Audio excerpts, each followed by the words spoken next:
We currently have 7 centers, but we want 50. In this very special series, we are featuring each of our executive directors at our 7 existing Guiding Star centers, where we provide women community, education, and healthcare solutions so that no woman should ever fear pregnancy. Today on the podcast, we have Kaleigh Van Middendorp, the executive director over at Guiding Star Siouxland, and we are so excited for this great conversation. Welcome to the Fearless Future podcast. One more time.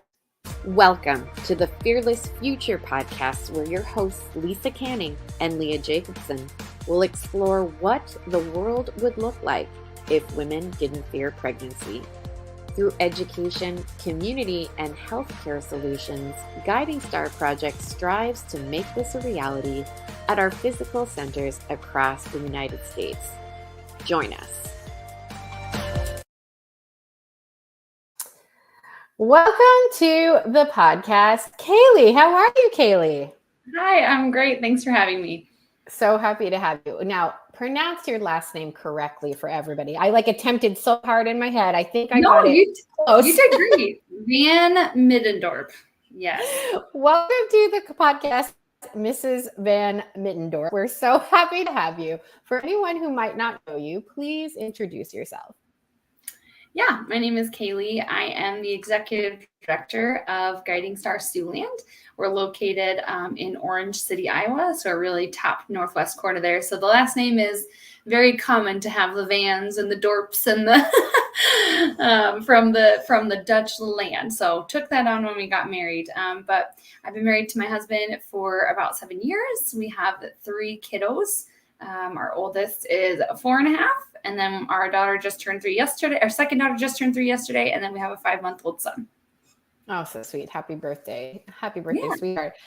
Okay, so let's start at the very beginning. When did this topic become important to you? Was women's health always important to you, or was there something that really motivated it?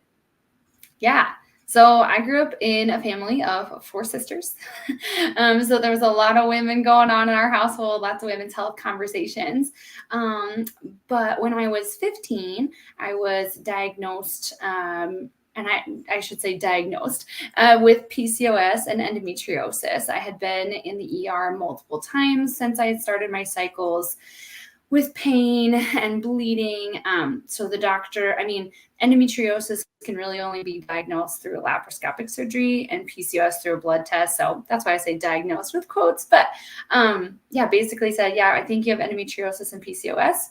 Your best option is going to be to go on birth control.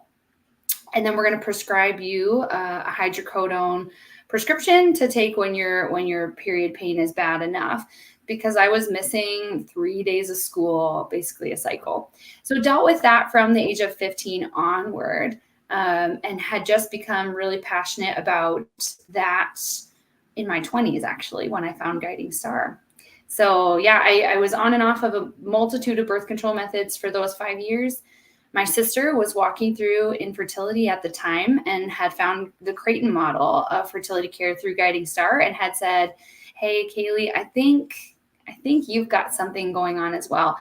And I think it's a good option for you to start seeing a NAPRO doctor." And within 1 cycle, we were able to identify, there's definitely something going on, and get those true treatments to my symptoms. So that's really when I became passionate, was about in my 20s. Started volunteering for Guiding Star right after I started learning the Creighton model. Wow. Okay, so take us back to that moment, if you would. About how old were you when your sister introduced this new concept, and just walk us through what that experience was like, both in getting the care, but also the ahas you had along the way. Yeah, for sure. Yeah. So I was in my 20s. I was in college. I had, like I said, been jumping on and off of these different birth control methods for about 5 years, and nothing was really making a difference. I was still dealing with pain, still dealing with a lot of bleeding. And at the time I was in my 20s, the doctors had said, you really should stop being on the hydrocodone. which is obvious, right? If you're having chronic pain, you can't be on a prescription medication for that long. So it felt almost a little bit hopeless of like, okay, I know that I probably have these things going on, but it doesn't feel like there's a solution. It doesn't feel like there's an answer. It almost felt a little bit hopeless. So learning about what was going on inside my body in my 20s, it blew my mind. Because when you take a look at, I have pictures of my old charts from back in the day. If you look at what a typical menstrual cycle looks like, and then you look at what was happening in my body, it was like all of these red flags that I was like, okay, this is so validating and empowering to know, hey, I know that there's something wrong going on inside my body, and I can answer that question. And it felt like there was a sense of hope when somebody could look and say, yeah, these are the things that are going on, and we can treat them by doing X, Y, and Z. So I've had a couple laparoscopic surgeries to remove endometriosis. I've had an ovarian wedge resection to practically cure my PCOS. I've had fibroids removed, polyps removed, treatments to chronic infections, hypothyroidism treated, all of these things that we wouldn't have discovered. But yeah, being in my 20s, it did open me up to that potential of, we don't know if you're going to be able to achieve a pregnancy. My sister was walking through infertility. She's 4 years older than me. And seeing her struggle through that and praying that God would bless them with children, which they now have 4 beautiful kiddos. But just understanding that that was going to be a potential, it opened my then boyfriend, now husband, and I up to have those serious conversations of what will our life look like if we're not able to have kids, because that's a very real possibility. And now in my job, working with clients who are walking through infertility, it makes me so sad that they haven't had the opportunity to grieve that potential before now. You know, a lot of them have said, oh yeah, I've always kind of had cycles like this, but no one had really told them what that means or the possible implications. We just kind of get that Band-Aid cookie cutter treatment of birth control, and it doesn't solve any of those problems. So it made me really passionate about teaching young girls, teaching women about their bodies, because yeah, you see that light bulb moment of, okay, there's hope, and I know now what's happening inside my body. Wow. Okay, before we get to your personal story with Guiding Star, I want to just pause on, like, I just want to paint the picture of what life would have looked like for you had you just remained on various kinds of birth control. Like, what would have, like, if you had just continued that, what do you think the outcome would have been? Yeah, I have no doubt that we wouldn't have the kids that we have today. You know, at 15, starting birth control, you know, you get all of these fun symptoms as well, and side effects. So there was weight gain, and there was cystic acne, and there was hair loss and chronic fatigue, and all of that still on top of the pain and the bleeding that I was having, because it wasn't solving any of those problems. So I jumped from birth control to birth control to birth control because my doctors were trying to fix the problem. Not even that, but then you're dealing with, like I said, all of those side effects, all those issues are happening. And you lose that sense of hope, I think, a little bit.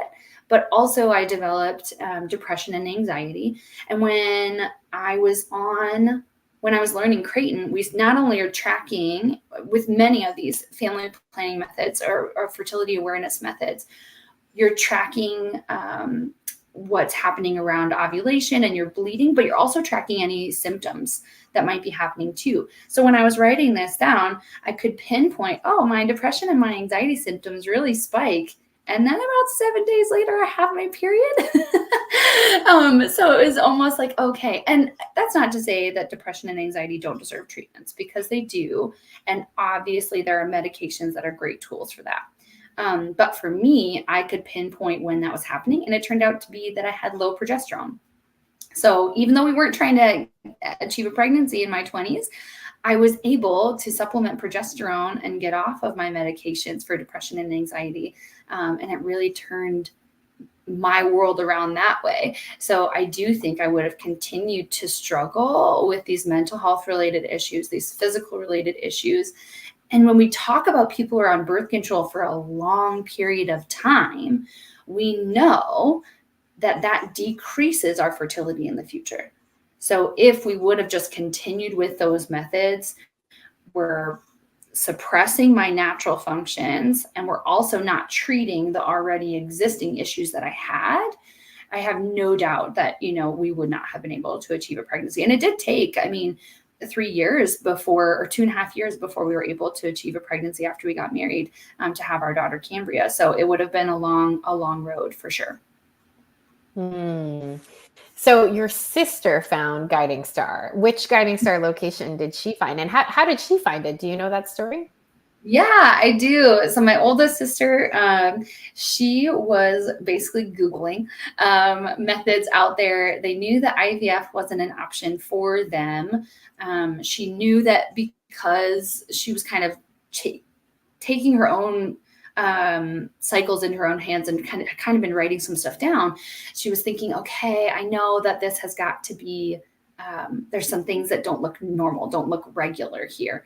So she was looking up doctors around us in the Northwest Iowa area. And one of them was a NAPRO doctor who is trained in the Creighton charting, and they recommend she learn Creighton. So she started looking at Creighton practitioners, and it was actually the founder of Guiding Star Orange City, which is our former name, who was the Creighton practitioner that she learned from. So that's how she found Guiding Star, and opened her eyes to all of those things as well.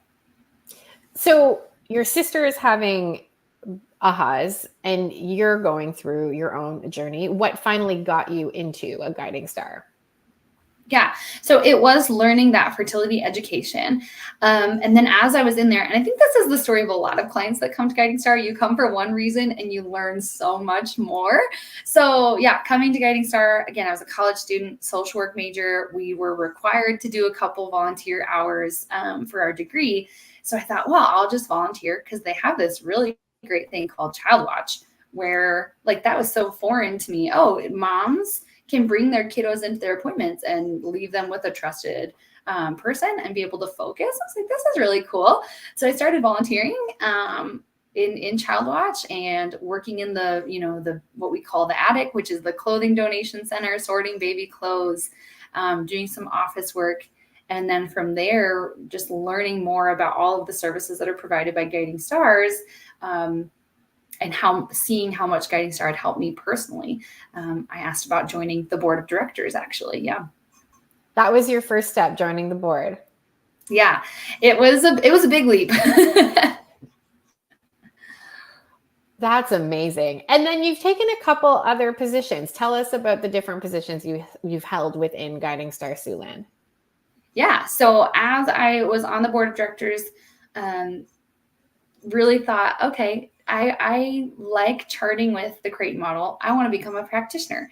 So I started that practitioner training in 2018, and as well heard about these really great things called doulas. And I was like, this is really fun. I had already been present for one of my sister's births and a couple friends. And I thought this would be really fun if I could do that for a job. So I started that doula training too. And that was right when I was finishing up my degree, had just gotten married, and had started a job at a local nonprofit that supported, was a hotline, a statewide hotline for domestic violence, sexual assault victim services. Because I had that passion for supporting women. I did that for about 2 years, but still felt like I wanted to do more to truly work with women, because there's only so much you can do in that specific crisis situation, which is where those women, when I worked for that hotline, were calling us from, was that crisis situation. And then I was volunteering for Guiding Star, where you're working with these women who are in various situations of crisis, whether that be an unplanned pregnancy, infertility, postpartum depression, breastfeeding struggles, all of these different situations. And I kind of thought I can marry those two things, right? I can work for Guiding Star and support women in those crisis situations, but then also be advocating for the front end, that education side of things that I wish I had when I was 15, the education of what your body is created to do and how you're created to function. And then on the back end, that well-rounded comprehensive care for a woman's lifetime. During that time, it just so happened that Guiding Star was hiring for a client services role, which was a position that I was really passionate about. So I started in client services and did that for I think a year and a half before they promoted me to director after our director stepped down. So fun. And then what led you to the position you're in now? Yeah, the Lord. That's the only thing I can say, because I do social work. Being the director of a nonprofit is still today completely, I feel almost imposter syndrome of like, there must be somebody better than me doing this. But it just so happened. So our director had stepped down in January of 2020. So we knew that the board was searching for a director, helping out with that. We had an interim director at the time, and I was expecting our first baby. So I was due in March of 2020. So went on maternity leave. My daughter was born March 14, 2020. If you all can remember what happened that day, was COVID shut everything down. So I'm in labor, my 40-hour labor with my first, watching this press conference of it's going to be a week or two where nothing's going to happen, everybody. And I went, okay, that's not so bad. I guess we'll just be home and a week or two in a couple months. So I'm, on maternity leave, working from home, dealing with a newborn, totally isolated. They canceled all appointments. So my mommy and me was a phone call appointment. They're telling us don't let anybody come into your house, so no friends or family. Those first 4 months were really, really hard. June rolled around and I get a call from our interim director of Guiding Star, and he said, "Hey, I know you're coming back from maternity leave. I've got to talk to you about something." And I went, "Oh no, like I don't have a job. What's going on?" And he said, "We've been talking about it with the community. We've been praying about it. We really think that you're the person that's going to be the next director of Guiding Star." And I kind of laughed because I was like, "Oh, sure. Yeah. Okay. That sounds good. Yeah. I've got a 3-month-old and you're going to give me the director position when I have no experience." They said, No, I'm serious. We've heard from a lot of people that when they think of Guiding Star, they think of you. We think you're going to be great in this role. What do you think? And I said, I'm going to have to pray about that. So got off the phone. I've got my baby. I'm trying to rock her to sleep and just looking at her and going, you know what? If I can take the reins of Guiding Star and make the world a better place for even just my daughter, that's enough for me. So being able to do the work that I do part-time where family still comes first is crucial. I know that there's probably somebody who could work full-time and do it better than me, right? There's always that. But I am passionate about it because I want to make the world a better place for now my 2 daughters and my son. And that's why I said yes. And it was led by the Holy Spirit and led by my kids and my passion for that. And so here I am.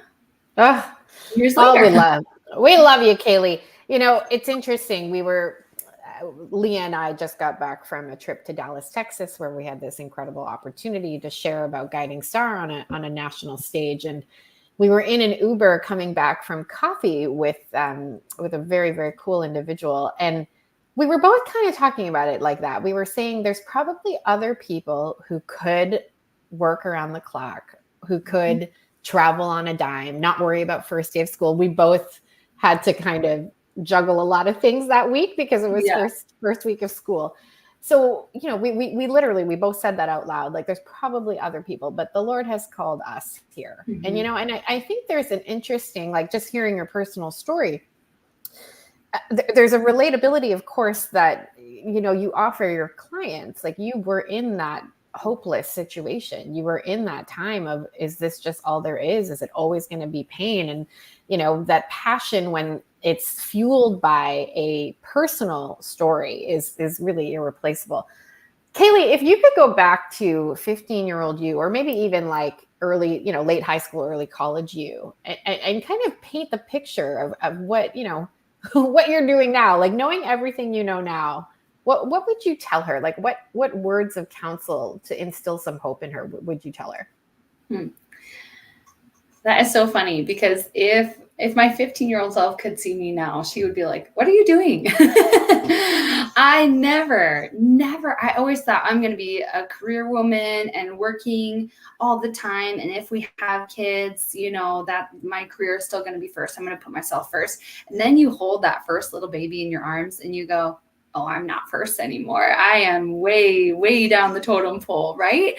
It is that baby that changes everything. But yeah, I think if I could talk to 15-year-old Kaleigh, there'd be a lot of hard conversations of it's not going to be the way that you picture, but it's going to be more. And there's going to be struggles, but every struggle that you walk through is going to be, like you said, Lisa, something that you can use to relate to all of these women that I now deal with on a daily basis. I'm working with, and as somebody who did client services on my own for a number of years before our center expanded and now has these incredible staff, I've been able to work with this variety of women. I've been able to work with the 15-year-old who's dealing with these chronic health issues and being told that birth control is her only option. I've been able to work with teenagers that are walking through an unhealthy relationship that has sex in it, that they're not sure that they want that anymore. How do we navigate that? Through unplanned pregnancies, infertility, postpartum depression and anxiety, breastfeeding struggles, trying to avoid a pregnancy for certain circumstances of life. I've really been able to use, I think I've been in the unique position where I've been able to use almost every service that Guiding Star has to offer for myself. The women that we talk to, a lot of them are bringing their daughters in and are saying, I wish that I had a Guiding Star when I was this old. And again, that just fuels my passion for it, because I do think every woman deserves excellent health care. And I think that Guiding Star is one of the vehicles that we can provide to give that excellent healthcare to women. I would tell Kaleigh, 15-year-old Kaleigh, like it's not going to be easy. It's not going to be rainbows and butterflies. It's not going to be perfect. Your life is going to be messy and it's going to be hard and it's going to be painful. But those things are all going to be used for good, and not even just for good, but they're going to make you a better person. It's, I think, I want people listening to really like absorb those words. I just think those are very wise words at any stage that we're at in life, like think of both you and I 15 years from now, like what that version of ourselves might be able to tell us. I just think it's very wise to think about how everything you go through can be a gift to other people, even though it can be very, very difficult and very challenging. Let's talk about your community in Northern Iowa. I have yet to go yet, but I cannot wait to come and visit you at your brand new building. So I want to hear about the new building, but I also want to hear about the needs of your community. One thing that's very interesting about Guiding Star is that we have centers all across America. So we're really getting to know women and their supporters in every pocket, of the nation. So tell us about the new building and tell us about the community that you are serving. Yeah, so Northwest Iowa is super fun. It's this small little pocket that we call Siouxland that kind of neighbors, we're about an hour away from a big city and kind of the Nebraska side, and then we're about an hour away from the South Dakota side, an hour away from Minnesota. We're kind of in this really fun little corner of the world. The community is fabulous. It's so family-centered, very it's the diversity has grown so much. We have, like I said, a very strong Dutch community, but we have a large and growing Hispanic population as well from a variety of places, including like Guatemala and Mexico. We're very farm centered as well, so we still have that rural feel. It's been such a wonderful place to grow up and to raise a family. But because our neighboring city in Sioux Center, I think, is one of the top growing communities in Iowa. They have like the highest number of babies and things like that. Because these families are growing, we want to provide this, niche type of healthcare to women because it marries a lot with our morals and our values.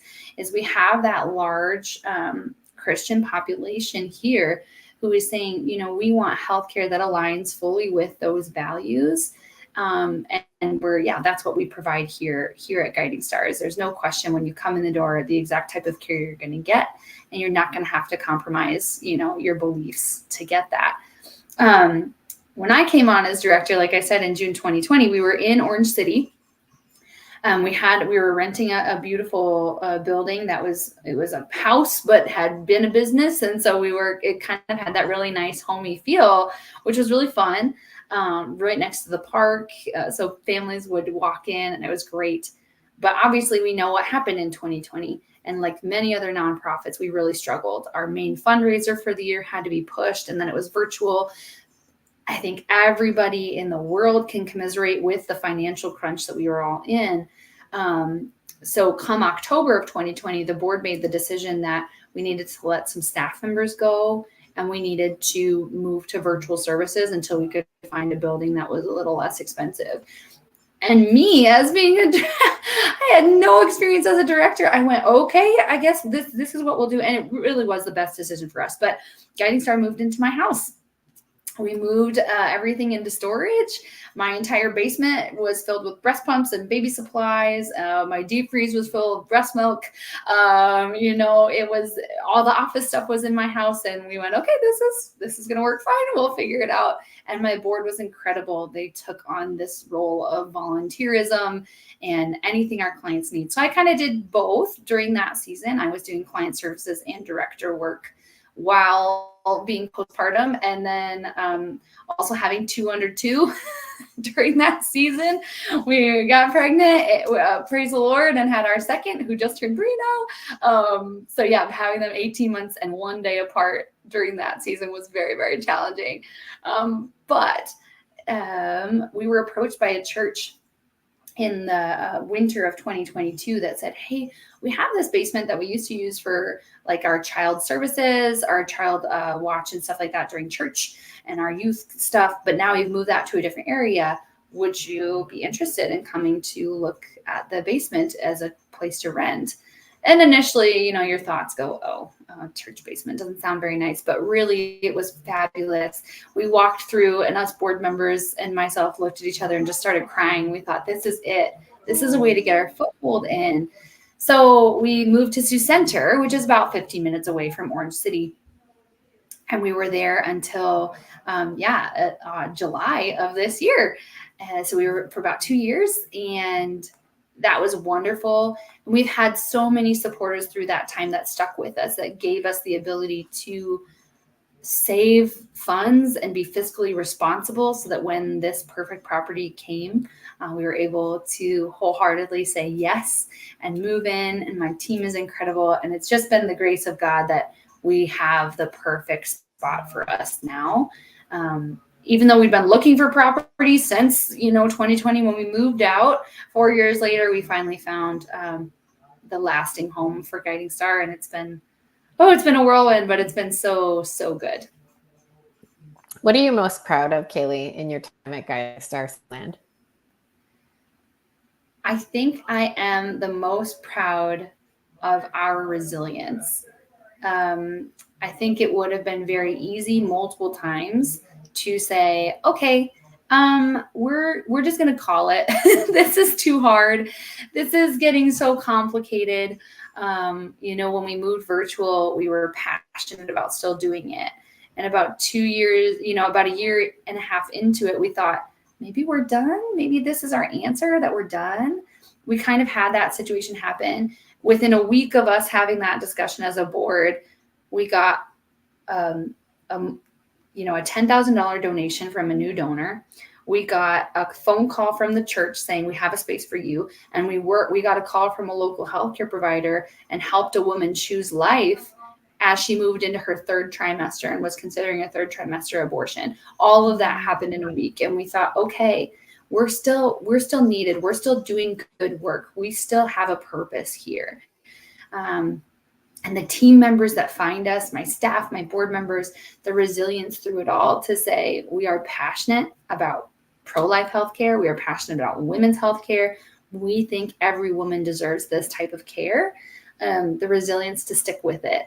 And we're here, and by the grace of God, we can keep doing that good work.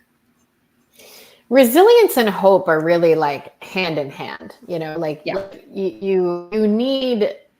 you don't develop resilience, I think, without a sense of hope, because otherwise, why are you continuing, right? You could have very easily closed the doors, but that sense of like, there's something coming. There might be something that I cannot see. I walk by faith and not by sight. Like, so for any, perhaps even our fellow directors, I know myself, I struggle with this. For anyone listening who sometimes has a hard time, finding that hope, what counsel would you give them? I think there are certain seasons where you have to understand that you're not going to see it. We talk about that a lot, I think, in the pro-life community as well, of like, we may never see the day when abortion is completely eradicated. But if we can plant those seeds of hope, and even, like I said, even change one life, then we've done good work. And I think you cling to those moments and you remember those moments. You guys at Guiding Star Project have shared Abby's story a couple of times. And I think even in the hard days, we cling to that hope of, we supported one really incredible woman, and seeing her now and seeing her son now and hearing their story, you can grab onto that. But I think understanding, sometimes you can't see that hope, but other times you have to look for it. You know what I mean? Like, if you're in the end of a tunnel and you know that there is going to be a light on the other side, you believe that, you have to look for it, and you just got to keep walking and looking until you find it sometimes. But I feel like even on the hard days, every day, there is a situation that comes up that just makes us nod our head like, okay, yeah, we're doing this for a reason. Getting a phone call this morning from a woman who has these incredible health issues going on, and being able to, counsel her through that situation. And she's in her 60s. So knowing that after that phone conversation, she said, oh, I didn't know that. Okay. How can I learn more? How can I learn more about that? And being able to plug her into our services is like, okay, we're doing good work. We're doing good work. And I think that provides the hope that we need. It's I think that's what makes Guiding Star different. There's incredible health clinics out there who are very pro-woman, very pro-life. But I think this is what distinguishes Guiding Star, that emphasis on education, and education at, as young as 9 and even at age 60 plus. There are a lot of women, myself included, who perhaps didn't get these messages. Or maybe it was introduced to them. Like, it was introduced to me when I was young, but I didn't really understand it. I kind of just was like, yeah, that's just a rule to follow. Like, I really didn't understand how it impacts your ability to live like a very happy and healthy life. You're understanding your fertility is such a component of a woman's health, right? So I think that's one aspect that makes Guiding Star very different, this emphasis on education. I have one final question for you, and that's how you create this culture on your team. Because from the outside looking in, that's something that's very apparent to me. Your team is really bought into this mission.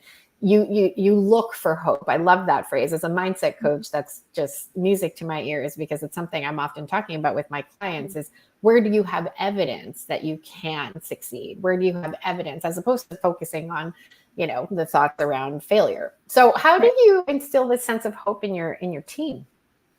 Yeah. It's kind of an interesting culture that we have here is the majority of people that are on our board and are on our staff came to us after using our services and have just wanted to learn more. So I do think it is just the Guiding Star worldview that people can cling on to and go, oh, I love this for myself and I want other people to have this. Because like I say this a lot, but everybody deserves excellent health care. And I think what Guiding Star Project is doing with reducing that fear, people understand that. People can grab onto that and go, I can take my pro-life values and I can take my belief that everybody deserves excellent healthcare and I can put them together for a good purpose that every woman deserves. But when you talk about building the team, I always feel like these people just find us, they just hear the story, they hear the hope, and they want other people to have that. Because like our board, a lot of them use these services because our center sees a lot of breastfeeding moms. A lot of them use these services through breastfeeding and really just loved what we do at Guiding Star. A lot of our staff are in that young mom stage, which can make things complicated, especially during 6 seasons. And like you said, school's starting and we might have to close here and there. But we have these moms that are passionate about making the world a better place for their kids. And I think cultivating that community is what we do really well, providing this place where women can feel safe and women can feel loved and they feel truly heard. You don't just do that for your clients, but you do that for your staff and your board as well, and kind of create that just from, I think our Guiding Star worldview is what makes that a thing. And you do it so, so well. And we are so blessed. Like our organization is blessed to have you, Kaleigh, over in Siouxland. So we want to just really from the bottom of my heart, thank you for the hard work that you have been doing and for the hope that you've been instilling in the community that you are in. Is there anything else that you would like to share today that you haven't had a chance to share? No, yes, I shouldn't say no. I could talk forever. You tell my husband, he always says, don't give Kaleigh a microphone. She won't put it down. I think they knew that from the moment I was born. But I'm one of 4 girls, right? So there's 4 of us girls. And my mom very often, and I can share this story, she very often says, I'm sorry. I'm sorry that I didn't know more. I'm sorry that I brought you to these doctors that were just, I'm sorry, I didn't believe your pain. I'm sorry. She's apologized to us before, and Regina, we forgive you. But she's had, with the 4 of us girls, daughters walk through infertility, daughters walk through unplanned pregnancy, daughters walk through miscarriage, walk through women's health related issues. And she often says, I wish I had known more so that I could support you girls better. And she did great with the information that she had. But that's, I think, what Guiding Star Centers are all about. We want to give you the information that you need so that you can make informed healthcare decisions for yourself. I think a lot of times that's something that we miss. And when we educate these young girls, we're also educating their parents on that fertility. And so that's what I think is going to change the world is when we can not only reach these younger women, but also reach their moms as well. Because I think that does happen. We're excited. We're excited to be back in Orange City. It feels good to be back in our roots a little bit. We are excited for our grand opening on September 30th. We'll be here from 9 a.m. to 7 p.m. If you're around Northwest Iowa, stop by, hit us up. I'm hoping we'll do a virtual tour too over on our Facebook page that day when we can kind of make sure all the boxes are hidden of the stuff that hasn't been unpacked. But we're so thrilled to be in the community and supporting women and families here in Northwest Iowa. And we're excited to continue the work of Guiding Star in the world. Kaleigh, thank you so much for joining us. To learn more about Guiding Star Siouxland, visit Guiding Star Siouxland. That's SIOUXLAND.org, guidingstarsiouxland.org. And Kaleigh, where can they connect with you on social media? We are on Facebook, Instagram, and YouTube. So if you look up Guiding Star Siouxland on any of those factors, you can find us. Fantastic. Kaleigh, thank you so much for joining me today on the Fearless Future podcast, and we'll see everybody next time. Bye, Lisa.